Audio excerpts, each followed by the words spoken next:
ओम नमो भगवते वासुदेवाय।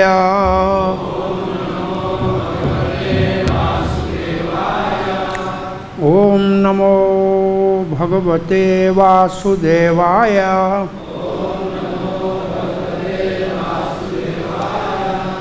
ओम नमो भगवते वासुदेवाय।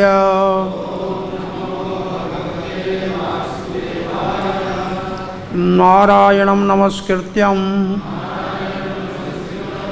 नरं चैव नरोत्तमं देवीं सरस्वतीं व्यासं ततो जयमुदीरयेत्। नष्टप्रायेषु भद्रेषु नित्यं भागवत सेवया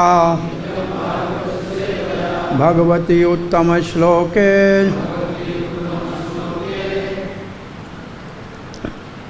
भक्तिर्भवती नैष्ठिकी। कृष्णाय वासुदेवाय देवकी नंदनाय च नंदगोपकुमाराय गोविंदाय नमो नमः। जय श्री कृष्ण चैतन्य प्रभु नित्यानंद श्री अद्वैत गदाधर शिवासादि गौर भक्त वृंदा। हरे कृष्णा कृष्णा कृष्णा हरे हरे हरे राम राम राम हरे हरे। हरे कृष्णा।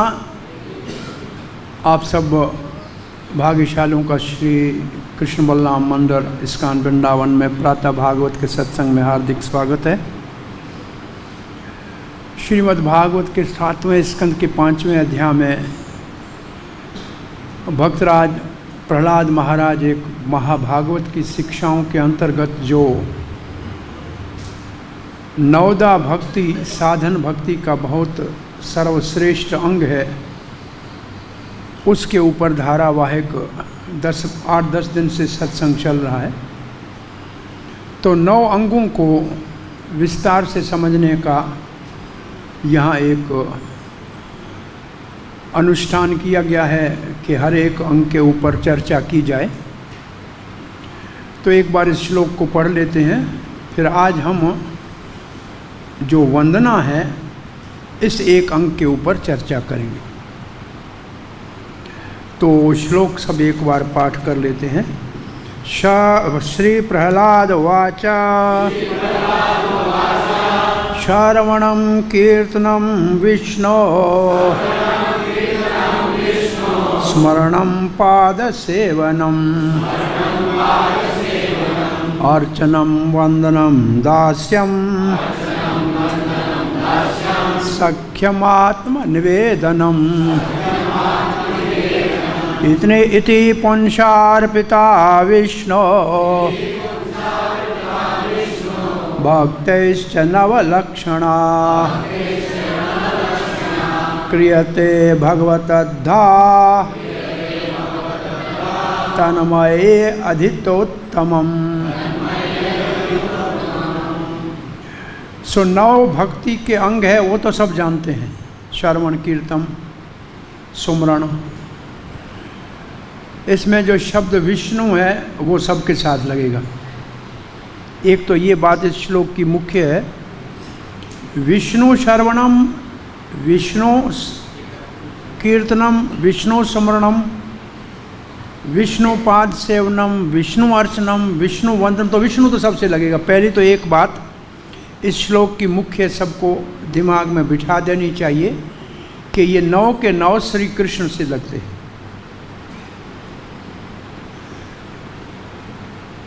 और दूसरा इस श्लोक का सबसे महत्वपूर्ण शब्द जो कहा गया है, बार बार हम सुनते आ रहे हैं फिर भी सुनना चाहिए, वो है कि ये अर्पित करके विष्णु को फिर करना चाहिए। जो अधा शब्द है और पुंसा अर्चिता अधा क्रियते अधा, तो इसके ऊपर चर्चा चल रही थी कि कैसे अर्पण करके किया जाए। पहले तो अपने आप को ही भगवान को अर्पण करना चाहिए। इसका मतलब ये कौन करता है? जो भक्त है वही करता है ना। तो भक्त ने तो अपने आप को अर्पण कर दिया है भगवान को। कर्म वचन वाणी सब कुछ, मन सब भगवान को अर्पण कर दिया है। तो वो जो करता है भगवान को ही अर्पण करके करता है। तो ये दो मुख्य बातें इस श्लोक की हैं। अब वंदनम के ऊपर श्री प्रभुपाद जी ने श्री जीव गोस्वामी के भाव को थोड़ा सा यहाँ संक्षेप में दिया है। वंदनम, यद्यपि अर्चा विग्रह पूजा में वंदना भी सम्मिलित रहता है। ये श्रील प्रभुपाद जी का शब्द है, क्योंकि जब पूजा करते हैं भगवान के विग्रह की तो उसमें वंदना समाया हुआ है। इसलिए भक्ति के अंगों में दो विभाग किए गए हैं भक्ति रसामृत में।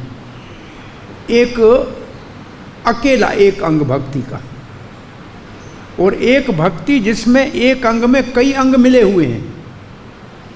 जैसे अर्चना भक्ति ऐसी है जिसमें बहुत से अंग मिले हुए हैं, और भगवान की सवारी जाते हुए कोई खड़ा हो जाए ये तो एक ही अंग है। भाई शंख बजता है, खड़ा हो जाओ, तो ये तो एक अंग है, इसमें तो दो चीज़ तीन अंग है नहीं। तो एक अंग वाली भी भक्ति होती है, और एक भक्ति का एक अर्चन ऐसा है जिसमें बहुत सारे अंग मिले हुए हैं पूजा में। तो अर्चना भक्ति में वंदना भक्ति समाई हुई है, क्योंकि नमस्कार तो करना ही है भगवान को। तो वंदना की परिभाषा ये है, अतिशय श्रद्धा अतिशय भक्ति युक्त नमस्कार वंदना उच्यते। तो वंदना का अर्थ क्या है? अतिशय श्रद्धा, मतलब पूर्ण श्रद्धा के साथ, अतिशय भक्ति पूर्ण भक्ति के साथ, पूर्ण श्रद्धा और पूर्ण भक्ति के साथ भगवान को नमस्कार करना। तो जब अर्चा विग्रह के अंदर जाते हैं तो बाहर से ही नमस्कार करके प्रणाम करके जाते हैं, परंतु आज कुछ बातें बहुत महत्वपूर्ण प्रैक्टिकल आज हम सीखेंगे नमस्कार के विषय में, वंदना के विषय में। कुछ बहुत महत्वपूर्ण बातें आज हमको प्रैक्टिकल सीखनी है, जिसमें जाने अनजाने में हम करते हैं तो उसमें अपराध हो भी जाता है तो पता नहीं लगता है, लेकिन करते हैं। तो आज थोड़ा सा ये ध्यान से सीखेंगे, सब सीखेंगे। तो पहले प्रभुपाद जी ने क्या लिखा? पूजा अर्चा विग्रह में नमस्कार समाया हुआ है।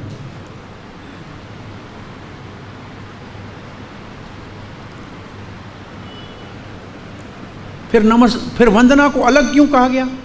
तब लिखते हैं, लेकिन श्रवण कीर्तन आदि अन्य विधियों की तरह इसे भी पृथक माना जा सकता है।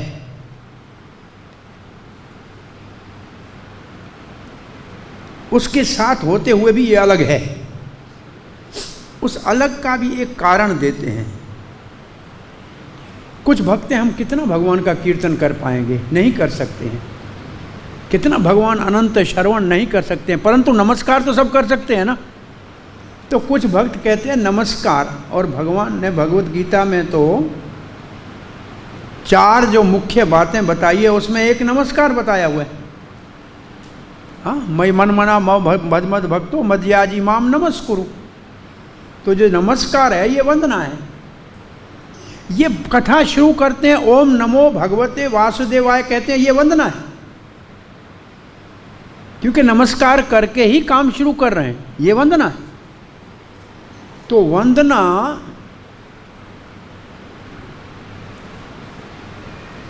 क्या बात कह रहे थे?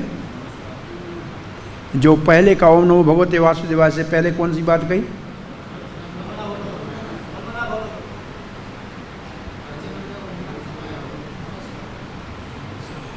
अलग क्यों है? क्योंकि नमस्कार सब कर सकते हैं। कह रहे थे भगवत गीता में जो 4 मुख्य बातें भगवान कही है उसमें एक नमस्कार है ना। अच्छा, भागवत में फिर 2 ही कह दिए, कम कर दिया। और पूर्ण आहुति भागवत में 2 कौन सी बातें कही है? नाम संकीर्तन यस्य सर्व पाप प्रणाशनम, प्रणामो दुख शमनम। प्रणाम करना सारे दुखों का नाश करने वाला है। तो ये वंदना भक्ति है कि नहीं भागवत की पूर्ण आहुति में? तो गीता का मुख्य अंग और भागवत का मुख्य अंग, उसमें नमस्कार जुड़ा हुआ है। कीर्तन आदि करते हैं उसमें भी नमस्कार तो हम करके फिर शुरू करते हैं। पहले गुरु को नमस्कार करते हैं, फिर पंचतत्व को नमस्कार करते हैं। तो एक शब्द में वंदना का अर्थ है नमस्कार। अब नमस्कार कितने प्रकार का है इसके ऊपर चर्चा होगी। तो वंदना भक्ति का मतलब अतिशय श्रद्धा, अतिशय भक्ति से भगवान को नमस्कार करना। नमस्ते, और ये बहुत बड़ा भारी शब्द है असल में। न में अस्ति इति नमस्ते, मेरा कुछ भी नहीं है, सब कुछ भगवान आपका है। तो ये नमस्कार बहुत बड़ा है, कहने में छोटा लगता है लेकिन है बहुत भारी। अब प्रभुपाद जी लिख रहे हैं, इसलिए यहां पर पृथक वर्णन किया जा रहा है। भगवान के दिव्य गुण तथा ऐश्वर्य असीम है, और जो कोई विविध कार्यकलापों में भगवान के गुणों से प्रभावित होता है वो भगवान की वंदना या स्तुति करता है। अब एक शब्द और आया, वंदना में स्तुति भी आ गई। स्तुति का मतलब प्रार्थना। तो भगवान की प्रार्थना भी वंदना भक्ति में आती है। तो भक्ति रसामृत सिंधु में वंदना प्रार्थना 3 प्रकार की है जो भगवान को की जाती हैं। संप्रार्थनात्मक, दैन्य बोधिका और लालसामयी। तो ये प्रार्थना भी वंदना का अंग है। भगवान हम आपकी भक्ति कैसे करें, हमारे ऊपर कृपा कीजिए, हम आपके चरणों में प्रणाम करते हैं। और श्रीमद् भागवत तो वंदना प्रार्थनाओं से भरा पड़ा है। एक मेरे ख्याल में कोई अभी उसको 4-5 महीने तो हो गए हैं, श्रीमद् भागवत की सारी प्रार्थनाएं हम धारावाहिक शाम को रोज़ सत्संग में कर रहे हैं। उसका नाम ही रखा है वंदना सीरीज, नमस्कार। और मेरे ख्याल में हमारे पीछे बैठे हैं प्रभु जी, उन्होंने भागवत की सारी प्रार्थनाओं का एक छोटा पुस्तक भी छापा है। साक्षी है क्या?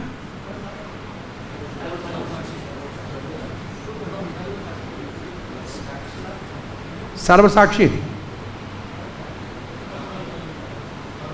वंदना का पुस्तक उनका भागवत की सारी वंदनाओं को अलग करके छापा हुआ है।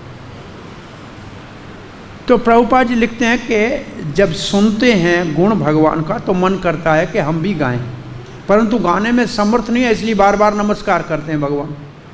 जो स्तुति पढ़ो भागवत में तो ओम नमो पहला है, नमस्ते, नमस्कार तो है ही है। तो नमस्कार वंदना भक्ति का अंग है।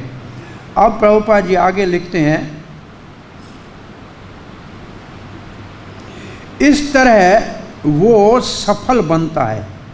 इस तरह वो सफल बनता है, इसका मतलब सुनने के बाद जब वंदना करते हैं, श्रवण करने के बाद भगवान के गुणों का जब प्रार्थना करते हैं, नमस्कार करते हैं तो सफलता मिलती है। इसका मतलब उससे जुड़ा हुआ है। इस संबंध में निमित्त लिखित अपराधों से बचना चाहिए। अब वंदना में कुछ अपराध है, कल आपने सुने होंगे अर्चन में बहुत सारे अपराध हैं, बहुत लंबी लिस्ट है अपराधों की, पर सिद्धांत एक समझ लीजिए, पूजा में अपराध हो जाए भगवान को वंदन नमस्कार करने से समाप्त हो जाते। भगवान का अपराध हो जाए, भगवान का नाम लेने से उसका निवारण हो जाता है। नाम का अपराध हो जाए तो कोई निवारण नहीं है।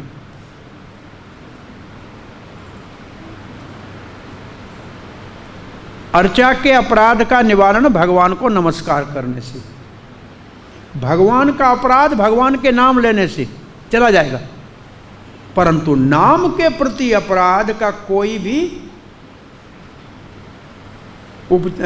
छूटने का साधन नहीं है, केवल नाम ही का शरण लेना पड़ेगा। तो नाम कितना महत्वपूर्ण है। और भगवान श्री चैतन्य महाप्रभु ने अपनी वंदना भक्ति करने के लिए, पूजा कर कीर्तन करने के लिए हमको नाम ही दिया है। हरे कृष्णा कृष्णा कृष्णा हरे हरे, हरे राम राम राम हरे हरे। अब ये अपराधों में पहला अपराध है, एक श्लोक है शास्त्र का, उसको थोड़ा फिर सुनते हैं। पहला अपराध है एक हाथ से नमस्कार करना। और आप सब लोग सोचिए कि प्रायः माला हमारे जब गले में होती है तो हम एक हाथ तो माला को पकड़ते हैं, एक हाथ से नमस्कार करते हैं, तो ये नमस्कार में अपराध है। ये रख दो, बाद में दे देना भाई, डब्बा मेरे पास है। हाँ थोड़ी देर थोड़ा रुक जाते भाई, ये तनख्वाह पहले देता है। ये डब्बा उधर जा, नीचे नीचे दूसरा होगा नीचे। हरे कृष्णा। इसको पहले तत्काल तनख्वाह मिलने से काम ठीक होता है।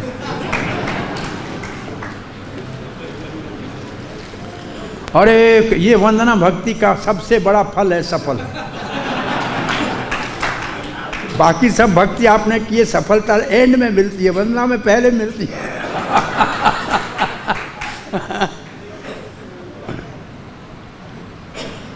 रस सिंधु गोपाल दास है ये, लेकिन वंदना भक्ति की सफलता उधर ही रख दे भाई, कीप इट विथ यू। हर पहला अपराध एक हाथ से नमस्कार करना। इसका मतलब दोनों हाथ से नमस्कार जब करते हैं, दोनों हाथ भूमि को स्पर्श करने चाहिए। एक हाथ से नमस्कार करना अपराध है, ठीक है। अब दूसरा अपराध, अपना शरीर ढके हुए नमस्कार करना। मेरे ख्याल में पहली बार हम मायापुर दर्शन के लिए गए थे, तब वहाँ हमारे वहाँ के अध्यक्ष थे, वो महाराष्ट्र के हमारे मुख्य, क्या नाम, जो अभी लीगल ऑफिस में मुख्य है, दयाराम प्रभु। वो जब प्रणाम करने के लिए गए तो कुर्ता उतार के प्रणाम कर रहे थे। तो हमने बोला गर्मी लग रही है क्या? बोला नहीं, भगवान को प्रणाम करते समय परिधि वस्त्र के अतिरिक्त और कोई बनियान कुर्ता आदि नहीं होना चाहिए। ये सिद्धांत है। और दक्षिण भारत में अभी भी कुछ मंदिर है जिसमें कुर्ता उतार के ही जाना है। अब कुर्ता पहन के मंदिरों ने नमस्कार करने के लिए क्यों कह दिया? बोला पैसा किस में लाएगा देने के लिए?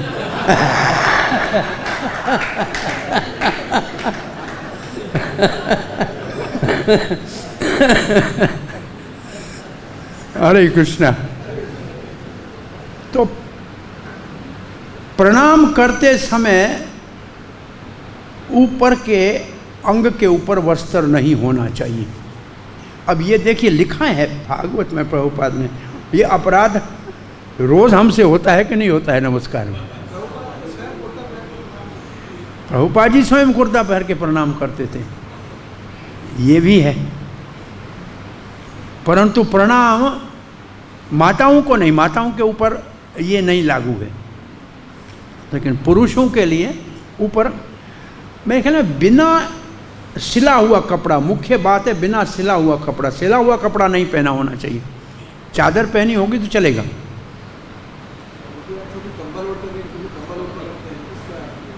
कंबल सर्दी में ओढ़ के करे। आगे एक श्लोक बहुत अच्छा आता है कि जब प्रणाम करते हैं अंग के ऊपर जितने रेती के दाने लगते हैं उतना समय भगवान का सानिध्य भगवान के धाम में प्राप्त होता है।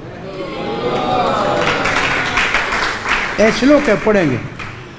अब हमारे कपड़े के ऊपर लगा उतर गया तो हम भी उधर नहीं पहुंचेंगे, इधर ही रहेंगे। तो ये कपड़े के साथ प्रणाम करना दूसरा अपराध। तीसरा, अर्चा विग्रह की तरफ पीठ करना। अर्चा विग्रह की बाएं ओर से प्रणाम करना, बहुत निकट से अर्चा विग्रह के प्रणाम करना, इतना ही यहाँ लिखा है। तो हम इसका श्लोक पढ़ते हैं फिर। तो ये अपराधों में प्रणाम कहाँ से करना है, ये मुख्य बात है। सामने से करने का मतलब है सीधा, जैसे हमारा ठाकुर जी है ना, तो दरवाजे की तरफ पाँव करके और सीधा माथा भगवान की तरफ करके प्रणाम करना, ये अपराध है। इसमें पुण्य क्षीण होते हैं। मैं श्लोक ही पढ़ लेता हूँ। श्लोक क्या कहता है। पहले तो एक हस्त प्रणामश्च, एक हाथ से प्रणाम करना। एक चैव प्रदक्षिणा, ये तो फिर आगे आता है, प्रदक्षिणा एक बार करना। अकाल दर्शनम, बिना समय के भगवान का पट खोल के दर्शना। विष्णुर्हंति पुण्यम पराकृतम, सारे पुण्य नाश हो जाते हैं। चलो ये इसको रहस्य को बाद में समझते हैं, पहले प्रणाम की विधि को समझते हैं। प्रभुपाद जी एक बार अपने भक्तों के संग किसी देवी के मंदिर में किन्होंने निमंत्रण दिया, तो वहाँ गए। तो प्रभुपाद ने जब प्रणाम किया तो अपना सीधा हाथ देवी की तरफ करके और साइड से प्रणाम किया, जैसे हम अपने मंदिर में करते हैं, इसके बिल्कुल उल्टा। हम हमारा हृदय भगवान की ओर रख के प्रणाम करते हैं, हमारा लेफ्ट साइड भगवान की ओर होता है। तो प्रभुपाद ने बिल्कुल उल्टा किया। तो भक्त जो सारे गए थे उन्होंने वापस कहा, प्रभुपाद ने आपने ऐसे क्यों किया। बोला देवी शक्ति है, हम भी भगवान की शक्ति है। शक्ति शक्ति को प्रणाम करती है तो राइट साइड से करती है। तो ये तो पहला नेम। भगवान विष्णु को, कृष्ण को, गोविंद को प्रणाम करने के समय लेफ्ट साइड हमारी, हृदय हमारा भगवान की ओर होना चाहिए। सीधे तरफ से प्रणाम करना, जैसे देवी देवता को करते हैं, बिल्कुल सामने से करना या बिल्कुल पीछे से करना, इससे पुण्य क्षीण होते हैं। लिखा है पुण्य क्षीण होते हैं। ये पुण्य क्षीण होते हैं। तो प्रणाम कहाँ से करना है, लेफ्ट से करना, सीधा नहीं करना। बहुत से लोग आप देखें आते सीधा करते हैं। ऐसे सीधा प्रणाम केवल गुरु के चरणों में करना होता है, सिद्धांत ये है। तो प्रणाम करना चाहिए जैसे हमारा विधि विधान से लेफ्ट साइड से करते हैं विष्णु मंदिर में, ये प्रणाम की विधि है। अब वंदना भक्ति व्यक्ति को समस्त बंधनों का, व्यक्ति के समस्त बंधनों का समाप्त करती है। बंधनों का समाप्त करती है वंदना भक्ति। वंदनम बंधनम समाप्तम, लिखा है वंदन करो बंधन गए। वंदना करने से बंधन चले जाते हैं। पाप प्रणाशनम वंदनम, हरि को वंदन करने से पाप चले जाते हैं।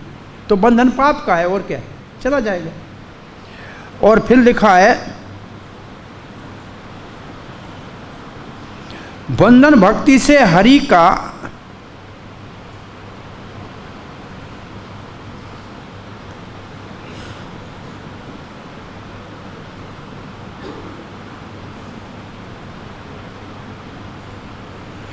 वंदन भक्ति से भगवान बस में हो जाते हैं। भक्त के भगवान भक्त के बस में हो जाते हैं बंधन भक्ति से। बंधन नाश और भगवान पास। क्या, बंधन नाश और भगवान पास, ये है बंधन भक्ति का लाभ। अब ये जीव गोस्वामी के जो अपराध हमने पढ़े, ये है जीव गोस्वामी का इस शब्द के ऊपर टीका। अब प्रणाम की महिमा कहते हैं। वंदन भक्ति नमस्कार है, कहते हैं एकोपि कृष्णस्य कृत प्रणामो अगर कृष्ण को एक बार प्रणाम करे कोई, 10 अश्वमेध अभ्रत तुल्य, 10 अश्वमेध यज्ञ पूरा करके और अवभृत स्नान करे उसके समान है। बोला नहीं नहीं, कह तो दिया लेकिन ये ठीक नहीं, उसके समान मानना अपराध हो जाएगा। तब कहते हैं 10 अश्वमेधी पुनरेति जन्म, 10 अश्वमेध यज्ञ करने वाला वापस आ सकता है, परंतु कृष्ण प्रणामो न पुनर्भवाय, कृष्ण को एक बार भी नमस्कार न करने वाला पुनः इस जगत में नहीं आता। और साफ लिखा है कृष्ण प्रणामो, जैसे सुखदेव गोस्वामी ने कहा है कीर्तन कृष्ण से, तो कृष्ण को एक बार प्रणाम श्रद्धा पूर्वक किया हुआ, भक्ति भाव से किया हुआ, वो वापस भवसागर में नहीं आता। और फिर लिखा है अत्यंत दुर्गम भवाटी में भटकते हुए मनुष्य को मात्र एक बार श्री हरि के चरणों में वंदन करने से मुक्ति मिल जाती है, अर्थात मुक्ति का तट दिखने लगता है। और इसके लिए भी विष्णु रहस्य का श्लोक लिखा है, दुर्गम संसार कांतार मम पारम अभिधावताम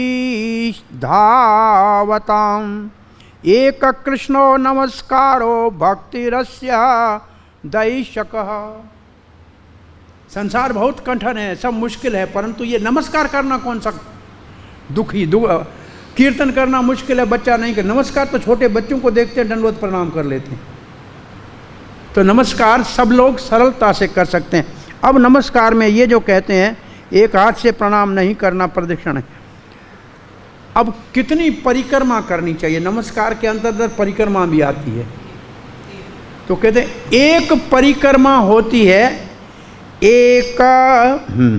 एकाम चंडिका, एक परिक्रमा देवी की होती है,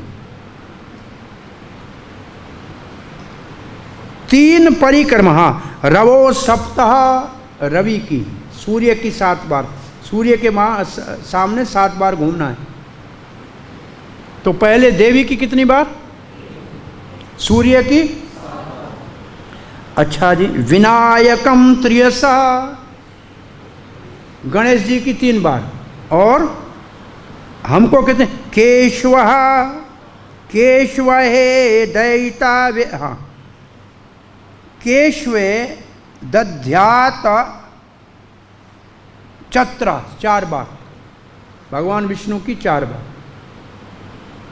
एक नहीं करनी चाहिए, कम से कम 2 या 4, 3 नहीं, 3 किसकी है, 3 बार किसकी करते हैं, गणेश जी की 1 बार, तो शंकर जी की अर्धस्य शंकर की आदि परिक्रमा, वो जो पीछे है पानी जाता लिंग, उसको क्रॉस नहीं करना है, वहाँ तक जाके वापस आना है।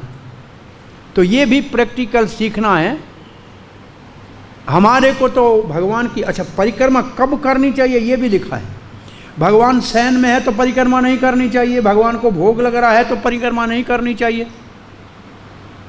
परिक्रमा करने का भी कुछ विधि विधान है।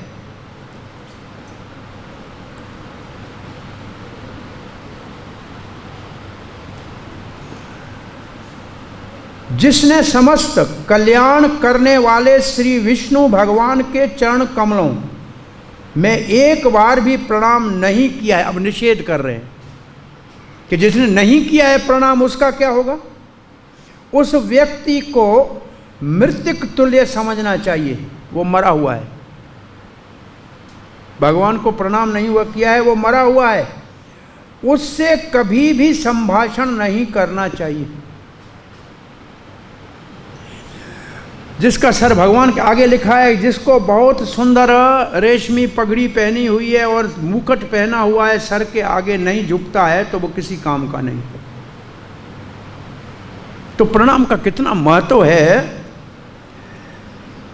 जो उत्तम अंग मस्तक कभी श्री मुकुंद भगवान के चरणों में नहीं झुकता है, वो कौशय वस्त्र, रेशमी वस्त्र, पगड़ी से सुसज्जित और रतन जटित मुकुट से अलंकृत होने पर भी भार मात्र है, किसी काम का नहीं है। श्री हरि की पूजा के बिना मृतक का हाथ समझना चाहिए, अर्थात वो मस्तक और हाथ वैरत है, कोई ज़रूरत नहीं है उसकी। अब आते हैं ये भारम धरम पट्टः, ये पूरा श्लोक दिया है और ये श्लोक भी श्रीमद् भागवत का है, श्रीमद् भागवत का है, दूसरे स्कंद के तीसरे अध्याय का। तो पहले प्रणाम करना चाहिए, इसकी विधि है, फिर न करने वालों की निंदा की गई है शास्त्र में। अब आता है श्री विष्णु धर्म उत्तर में एक बात कही गई है, भगवान मधुसूदन के अर्चा विग्रह के दर्शन करते ही दंडवत प्रणाम करना चाहिए। जैसे शंख बजता है, पर्दा हटता है, दंडवत प्रणाम करना चाहिए। हे ब्राह्मण श्रेष्ठो, श्री विग्रह का दर्शन करने के पश्चात दंडवत प्रणाम करने में स्थान की अपेक्षा नहीं करनी चाहिए। देव अर्च विग्रह की दृष्टि जहाँ तक पड़ती है, इसका मतलब हमारे मंदिर में हो दरवाजे तक या बाहर भी प्रणाम करेंगे तो प्रणाम में वो गिना जाएगा। कहाँ खड़े होकर प्रणाम किया, इसका कोई, जहाँ तक भगवान की दृष्टि पड़ती है, वो जो अर्चा विग्रह की, वो सारा जगह प्रणाम करने के लिए सबको करना चाहिए। वो समस्त स्थान पवित्र कहा जाता है। तो प्रणाम करना, अब कहाँ से नहीं करना चाहिए, उसमें भी एक विशेष बात हमने पहले पढ़ी थी, किसी को याद है? बहुत निकट से नहीं करना चाहिए, गर्भागृह में नहीं करना चाहिए। जब मंदिर के पूजा के अंदर जाते हैं वहाँ प्रणाम करने का निषेध है। अंदर प्रणाम कोई पुजारी नहीं कर सकता, मन से करेगा लेकिन शरीर से नहीं करेगा। तो भगवान के अति निकट से, अति अध्यता, आदि मध्यांश रहित दैत्य और दानव विदारण करने वाले श्री विष्णु भगवान को जो नमन करते हैं वो यमराज के मुख का दर्शन नहीं करते। अब ये फल, प्रणाम का फल दिया जा रहा है। जो भगवान विष्णु को प्रणाम करते हैं वो यमराज के लोक में नहीं जाते हैं। जो श्री जगन्नाथ श्री नारायण को नित्य नमन करते हैं वे श्री विष्णु के अतिरिक्त अन्यत्र नहीं जाते। इसका मतलब वो भगवान के धाम में ही जाते हैं। ये भी एक बहुत महत्वपूर्ण बात बताई जा रही है। क्या? कि भगवान को प्रणाम करने वाला नित्य जो करता है यमलोक नहीं जाता है, भगवत धाम जाता है। तो प्रणाम करने की कितनी महत्व महिमा है। और ये विष्णु पुराण का श्लोक है। वंदन 4 प्रकार का होता है। अब वंदना कितने प्रकार की है? वंदन 4 प्रकार का होता है। अभी तक जो सुना ये बात सबको दिमाग में बैठ गई। प्रैक्टिकल क्या करना है, कहाँ गलती होती है उससे बचना है। अब 4 प्रकार की वंदन होता है। अभिवंदनम, अभिमुखी का पहले नाम अभिवंदन, अष्टांग, पंचांग और करिष्यम संयोगम। कर सिर संयोगम, कर सिर संयोग माना हाथ और सर जोड़कर। ये 4 प्रकार का वंदन है। पहला सर और हाथ ऐसे नीचे, सर नीचे करके हाथ जोड़कर। इसके पीछे भाव क्या है कि हाथ जोड़ने का मतलब आज्ञा कीजिए कैसे सेवा करें। सर नीचे का करने का मतलब हम आपकी आज्ञा का पालन करेंगे, हम अपना दिमाग नहीं चलाएंगे। ये सर कर प्रणाम है पहला। और दूसरा है अष्ट अंग। अब अष्ट अंग कौन से हैं? अच्छा, ये अभिवादन, अभिवादन, अभिमुखी, करणास्य वादनम अभिवादनम नाम उच्चारण पूर्वक नमस्कार। अभिवादन का मतलब जब नमस्कार करे तो भगवान का कोई प्रार्थना भी साथ में करे। अभिवादन करना मतलब किसी का गुणगान करना। तो प्रार्थना करते करते, जैसे प्रैक्टिकली हम आपसे पूछें कि रोज़ प्रणाम सब करते हैं, क्या बोलते हैं? है तो आपका व्यक्तिगत, आपको जो चाहिए बोलिए, लेकिन कुछ बोलना ज़रूर चाहिए। प्रभुपाद जी के सामने प्रणाम करते हैं तो उनका प्रणाम मंत्र बोलना चाहिए पूरा, और इतना मंत्र बोल के फिर कुछ प्रार्थना भी करनी चाहिए। क्या प्रार्थना करनी चाहिए? हम आपके चरणों के शरण में नित्य निरंतर लगे रहें, ये हमारे ऊपर कृपा करना। हम आपकी संस्था की सेवा में नित्य निरंतर लगे रहें, पहले तो ये प्रणाम में बोलना चाहिए। और क्या बोलना चाहिए? हमारे को मत बुद्धि दीजिए, हम आपके कार्य का प्रचार के कार्य को कर सकें, सेवा को संपन्न कर सकें। ऐसे प्रणाम करते समय मैकेनिकल कैसे गिर के उठना, इसकी ज़रूरत नहीं है। वहाँ कुछ बोलना चाहिए।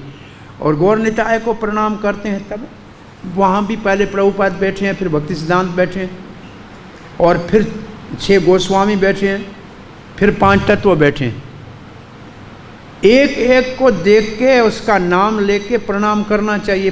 श्रील प्रभुपाद को प्रणाम, भक्ति सिद्धांत सरस्वती गोस्वामी महाराज को, श्री रूप सनातन भट्ट, रघुनाथ जी को, गोपाल भट्ट दास रघुनाथ को प्रणाम, फिर श्री कृष्ण चैतन्य प्रभु नित्यानंद, श्री अद्वैत गदा शिवा। इतना ये तो कहना चाहिए। और फिर पंच तत्व का एक मंत्र जो भी आता है सबसे सरल हो, उससे नाम तो लेना ही चाहिए। श्री चैतन्य महाप्रभु का जो याद है मंत्र तो नहीं भी, और फिर नित्यानंद का एक आधा मंत्र जिसको मुख से बोलना तो चाहिए। मैं वैसे आप ये जरूरी नहीं है हाथ उठाएं, लेकिन ऐसे करते हैं कि नहीं करते हैं, नहीं करते हैं तो अब करना शुरू करना। पंचतत्वात्मकम कृष्णम भक्त रूप स्वरूपकम भक्तारम भक्ताख्यम नमामि भक्त शक्तिकम प्रेम प्रदायते। बहुत 2-4 तो कम से कम आने चाहिए सबको। पर रहते हैं, खाते हैं जिनका, उनका नाम भी नहीं आए, प्रणाम भी नहीं आए, तो ये तो अन्याय है नहीं? ये सच है कि नहीं?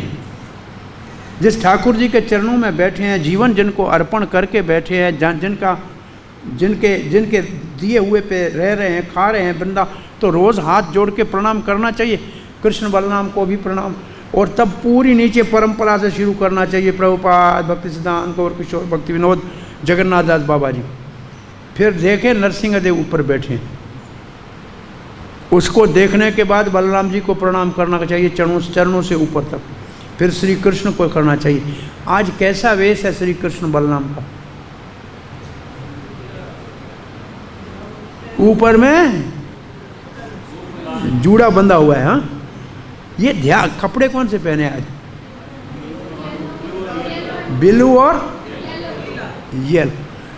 ये सब देखना है रोज, ऐसे घूम के नहीं आना है अंदर से। अब पुराने ज़माने में हमारे मंदिरों के बाहर एक बैठने के लिए ऐसे चौकी बनी होती थी, तो बुढ़िया कोई आती थी मंदिर में, तो हम देखते थे, एक बार आती थी। पुराने ज़माने में दर्शन ऐसे करते थे कि आईना रखा होता था, भगवान को ऐसे आईने में देखते थे, क्योंकि नज़दीक दिखता है,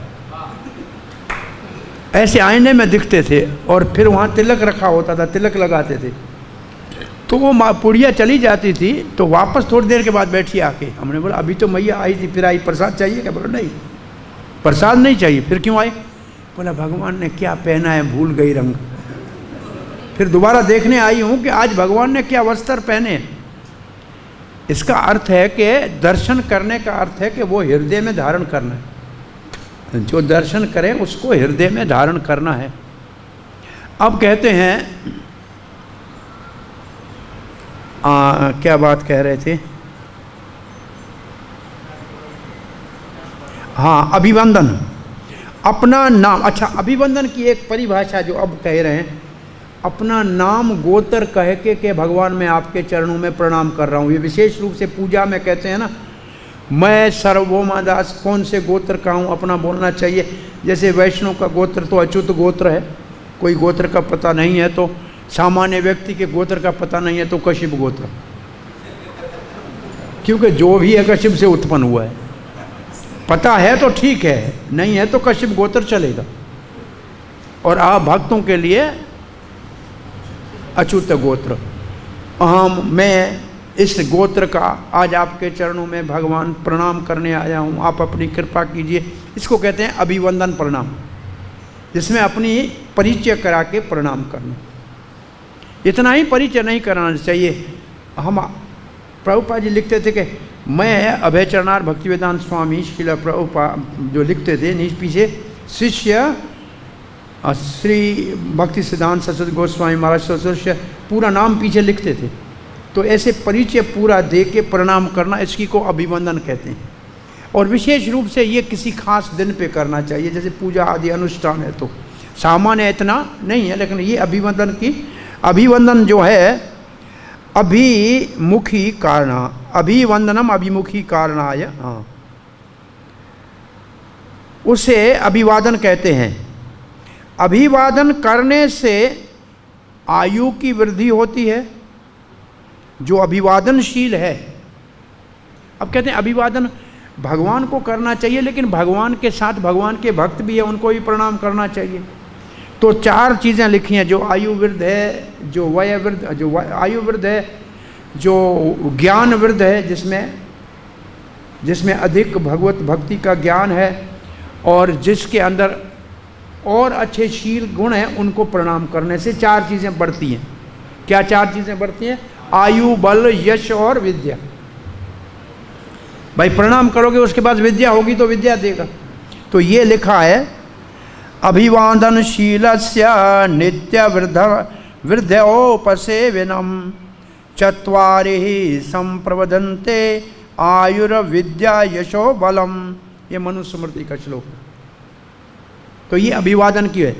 अब अष्टांग प्रणाम क्या है?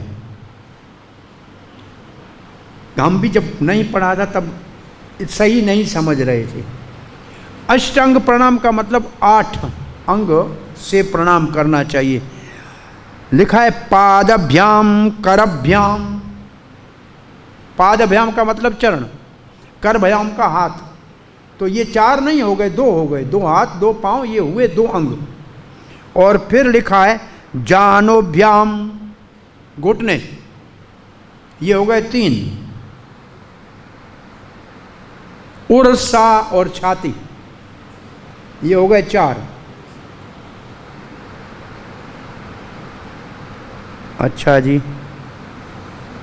पदभ्याम करभ्याम जानोभ्याम उर्सा सिरसा दृशा सिरसा।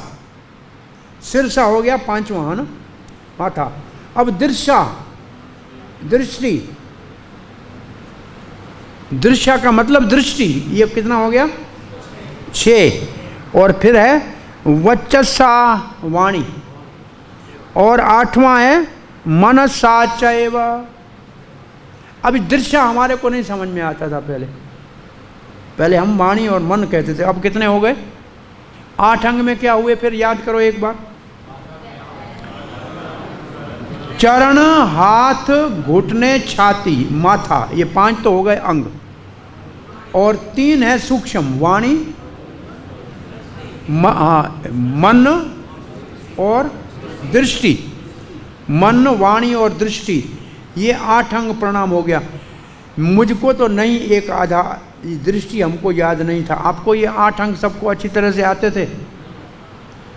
ये 8 अंग हैं प्रणाम के। और फिर लिखा है षष्टांग प्रणाम में क्या होता है, 6 अंग में क्या होता है, ये अष्टांग है। अब षष्टांग प्रणाम, षष्टांगा दंडवत प्रणाम करने का फल है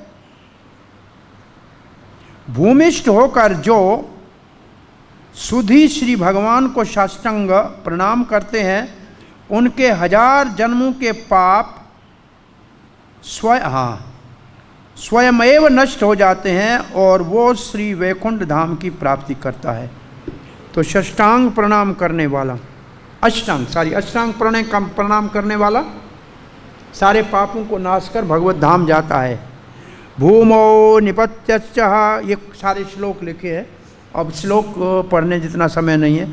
जब भक्त भूमिष्ठ होकर प्रणाम करता है, अब ये जो हमने पहले कहा था वो, तब उसका गात्र मतलब शरीर, कपड़े नहीं, गात्र, शरीर रेणु मंडित हो जाता है।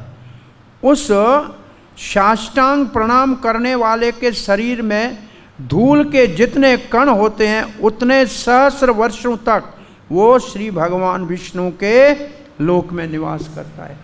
एक कण का 1000 जितने कण धर शरीर पे लगते हैं। हरे कृष्णा कृष्णा कृष्णा हरे राम। वो धूली के कण जो लगते हैं, और फिर वृंदावन की धूली के कण लगे, उसका क्या कहना। कहीं भी प्रणाम करने का इतना भाग, और वृंदावन में प्रणाम करने का क्या सौभाग्य हो, कितना बड़ा महत्वपूर्ण है। अब लिखते हैं रेणु मंडित गात्रस्य कर्णा देहे भवन्ति ये तावद वर्ष सहस्राणि विष्णु लोके महीयते। अब कहते पंचांग प्रणाम, ये माताओं के लिए है। माताओं को षष्टांग प्रणाम करने का निषेध है। पंचांग प्रणाम माताओं के लिए है।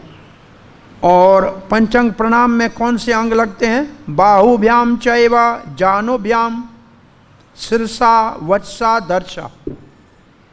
अब अपना याद कीजिए आप, इन्होंने तो याद कर लिया।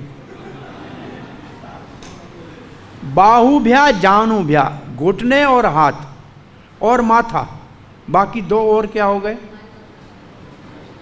दृशा, यहां लिखा है, शब्द लिखा है बाहुभ्याम चैव जानुभ्याम शिरसा वत्सा दृशा। तो मन से क्यों करनी, माताएं क्यों नहीं करती हैं? हाँ, माताओं को मन से करने की मना क्यों है? मन का नाम नहीं लिखा है। 5 हो गए कि नहीं हो गए? इसको पंचांग प्रणाम कहते हैं। फिर एक सावधानी लिखी है, वो सावधानी क्या लिखी है? पंचांगोयम प्रमाणो यस्यात पूजा सो प्रवरा विमो। ये प्रणाम प्रायः स्त्रियां करती हैं। स्त्रियों को पंचांग प्रणाम ही करना चाहिए, षष्टांग प्रणाम नहीं करना चाहिए। स्त्रियों का वक्ष स्थल भूमि पर नहीं पड़ना चाहिए। स्त्रियों के वक्ष स्थल का स्पर्श भूमि देवी को से सहन नहीं होता। तब एक श्लोक लिखा है, इसमें केवल स्त्री का वक्ष स्थल नहीं, आप सब जो बैठे हैं ना, इससे भी पृथ्वी नाराज है, लेकिन आप कह सकते हैं हम पृथ्वी पे नहीं बैठे हैं, टाइल्स पे बैठे हैं तो चलेगा। हाँ? अब क्या लिखा है ये सुन लीजिए, क्या लिखा है? ब्राह्मणस्य गुदा, ब्राह्मण का नीचा अंग धरती पे नहीं छूना चाहिए, बीच में आसन होना चाहिए। लेकिन आजकल आप कह सकते हैं बीच में टाइल होना चाहिए। ब्राह्मणस्य गुदा शंखम शालंग्रामश्च पुस्तकम।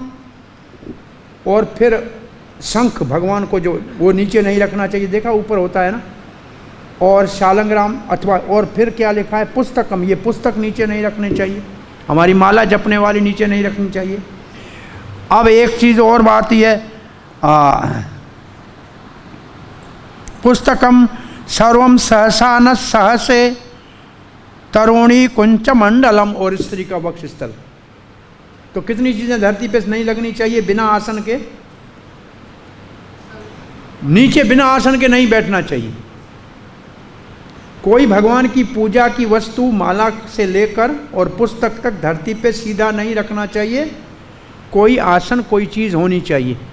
वैसे मृदंग आदि को भी इसके लिए भी आसन बनाते हैं। जो भगवान की सेवा की चीज़ें हैं उनको धरती, और इसमें माता जी के वैसे प्रैक्टिकल हमारे, बाकी तो पूजा की चीज़ों को छोड़ो, हमारे अपने शरीर में ब्राह्मण को बिना आसन पे धरती पे नहीं बैठना चाहिए, और माता का छाती धरती पे नहीं लगना चाहिए। अब विष्णु दास्यम आ गया, ये कल होगा। यहाँ तक वंदना पूरी हुई। तो अब वंदना के विषय में समय घंटी बजे तब तक कोई प्रश्न है किसी का? हाँ, एक हाथ ऊपर हुआ। यहाँ वंदना पूरा 2 हाथ ऊपर हुए। आज प्रैक्टिकल बातें कुछ करने, क्योंकि अर्चनम करने सब नहीं जा सकते, वंदनम सब कर सकते हो, कीर्तनम भी सब नहीं कर सकते हो सकता है, श्रवणम सब कर सकते हो, वंदनम सब कर सकते हो, नमस्कार तो सब करते हैं ना। तो ये सार्वजनिक है, सार्वभौमिक है, सर्वकालीन है। तो क्या प्रश्न क्या है प्रभु?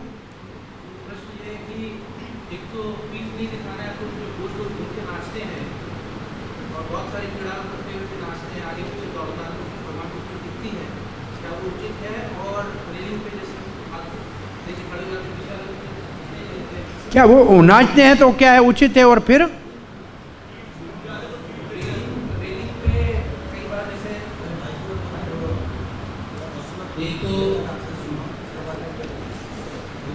बोलिए बोलिए, कथा पूरी कीजिए भाई।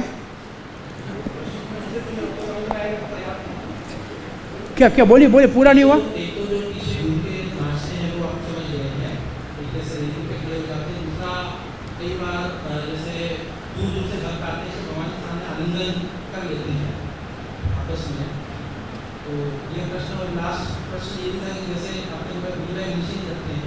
फीडबैक को नीचे नहीं रखना चाहिए धरती पे।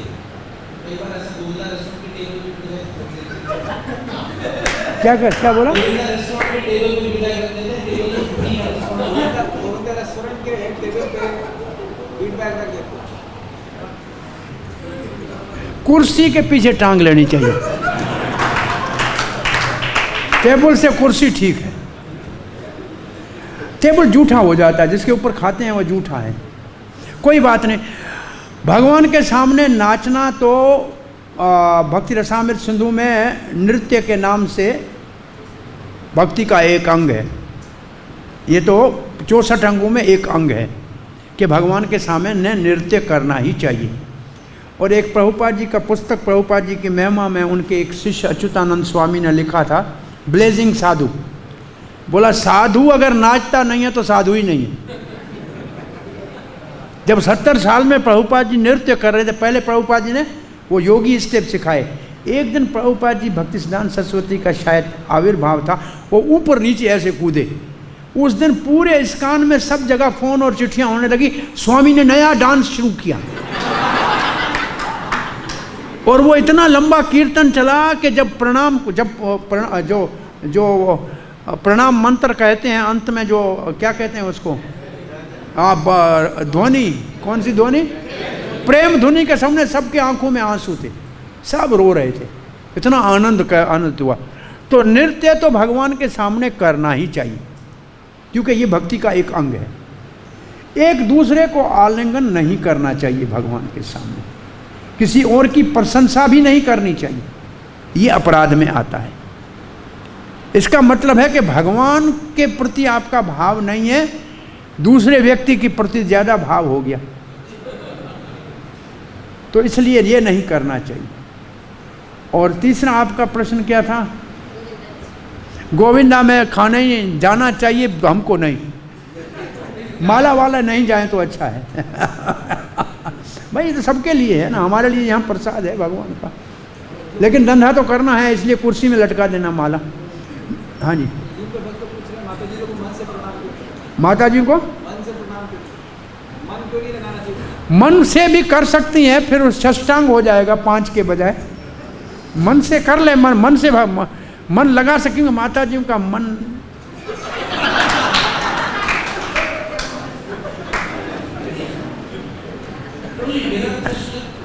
माता जी का मन उनके बस में नहीं है।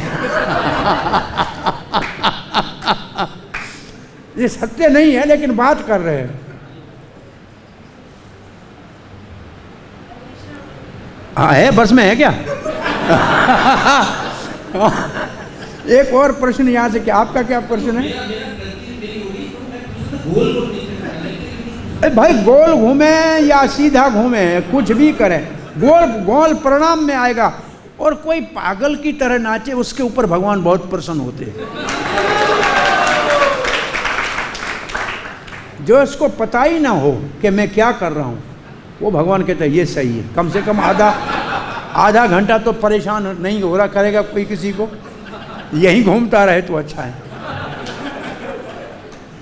घूमे ऐसे, घूमे इतना घूमा कि नीचे गिरे तो प्रणाम भी हो जाएगा कीर्तन के साथ, अच्छा है। और कहते हैं जो भगवान के सामने ऐसे नाचता घूमता है ना, वो 84 लाख के घूमने से बच जाता है, अच्छा है। आपका क्या प्रश्न प्रभु?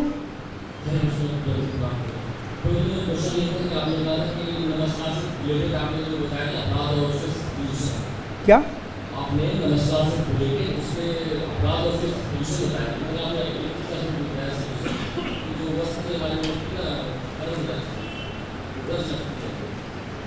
जो वस्त्र पहन के नहीं करना चाहिए, शास्त्र का नियम है।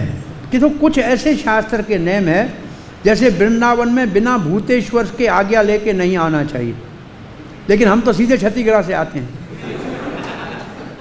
तो ये क्या है, जो राग मार्ग के भक्त होते हैं ना, रसिक, उनको कपड़े का भी पता नहीं होता, गिरते हैं भगवान के सामने, आप सब महान हैं।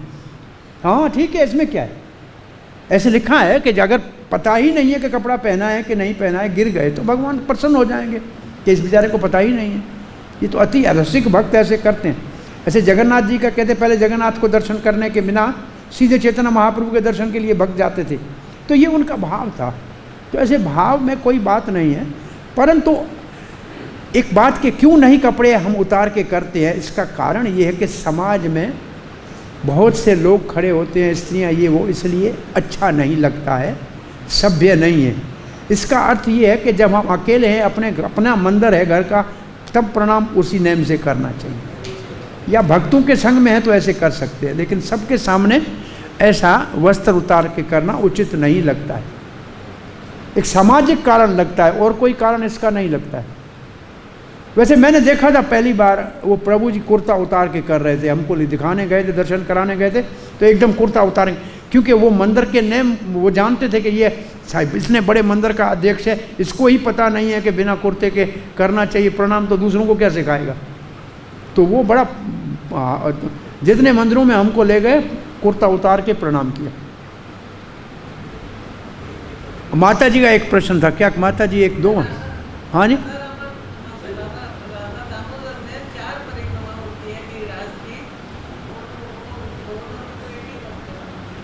चार हो नहीं पाती हैं, 22 किलोमीटर की है। नहीं, मेरा वो गोवर्धन की एक करते हैं, वो क्या संकल्प कर जाते हैं दोबारा आएंगे करते रहेंगे। वैसे गोवर्धन हमारे लिए गोवर्धन भगवान श्री कृष्ण स्वरूप है, पर ब्रजवासियों के लिए वो भक्त है। गोपियों के लिए हरिदास वर्य, हमारे लिए भगवान है साक्षात। गोवर्धन की एक परिक्रमा 4 होना मुश्किल है।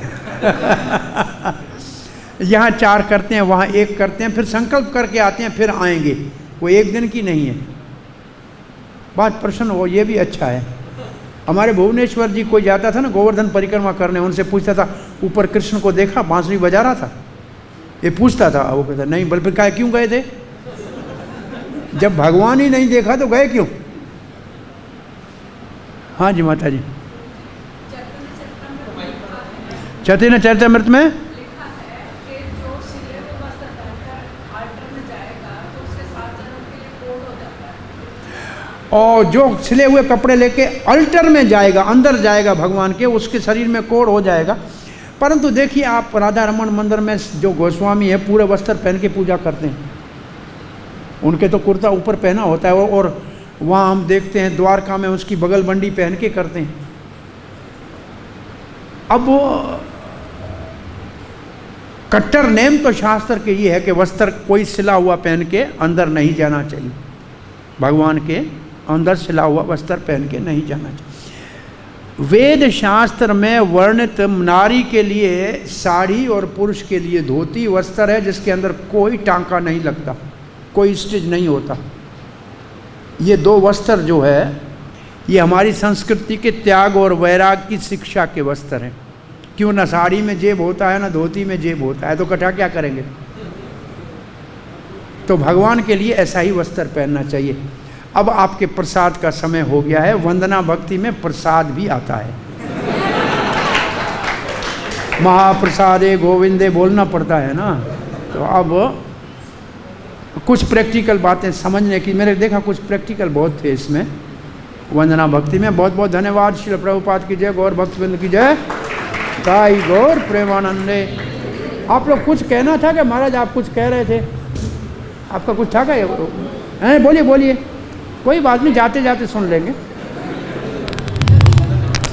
नहीं, कुछ राय दीजिए। कोई हमारे से कहने में त्रुटि हो गई है तो क्या कह रहे महाराज?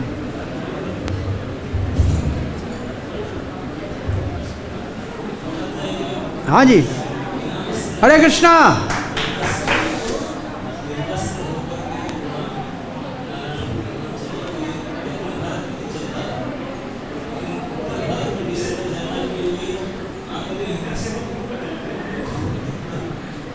क्या बोला महाराज ने?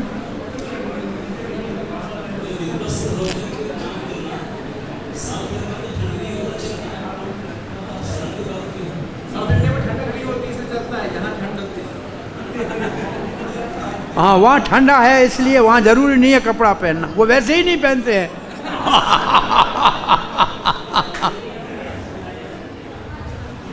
नहीं, हमारे आइंद्र प्रभु ने कभी नहीं कुर्ता पहना। जितने साल आइंद्र प्रभु यहाँ रहा, एक दिन कुर्ता नहीं पहना।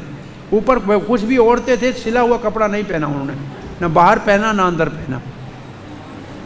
और कुछ महात्मा ऐसे हैं आज तक सिला हुआ कपड़ा नहीं पहनते। लेकिन भक्ति सिद्धांत सरस्वती महाराज ने कहा प्रचार करने जाना है, इसलिए कोट भी पहन के जाएंगे तो जाएंगे, इसलिए प्रचार करते हैं कपड़े पहन के, क्योंकि प्रचार करना है। अब हम कपड़े उतार के सब इतने ब्रह्मचारी प्रचार करें, कोई मंदिर में कोई आएगा नहीं। बोले गए पागलों का मंदिर है, कपड़े ही नहीं पहनते हैं। एक बार हमारे इस्कान के भक्त अमेरिका में पहले दिनों में संकीर्तन करते हुए पेट्रोल पंप के ऊपर बस के पीछे स्नान कर रहे थे। गमछा पहना हुआ किसी को, और किसी को गमछा था, किसी को सिर्फ कोपन था। तो अंग्रेज वो एक कोई गाड़ी आई मूड़ी तेल के लिए, उन्होंने देखा बिना कपड़े के स्नान कर रहे हैं। वो ले जाके पुलिस को कहा कि इस दुनिया के लोग नहीं है, ऊपर से कोई लोग आए हैं, कि कोई एलियन आ गए हैं। अब चारों ओर से पुलिस आके उसको घेर लिया। अब जब देखा ये तो सारे अमेरिका के हैं। बोला कहा आप कौन से देश से हैं? बोला कि अमेरिका के हैं। बोला ये कपड़े को नहीं पहनते। बोला ऐसे हमारे स्नान करने की विधि है। अब उसको देख के पूरा देश परेशान हो गया, और हम ऐसे कि ना बिना कपड़े या स्नान, तो लोग कोई नहीं आएगा मंदिर में। इसलिए प्रचार के लिए कपड़े पहन के करते हैं। सही उत्तर तो ये। हरे कृष्णा।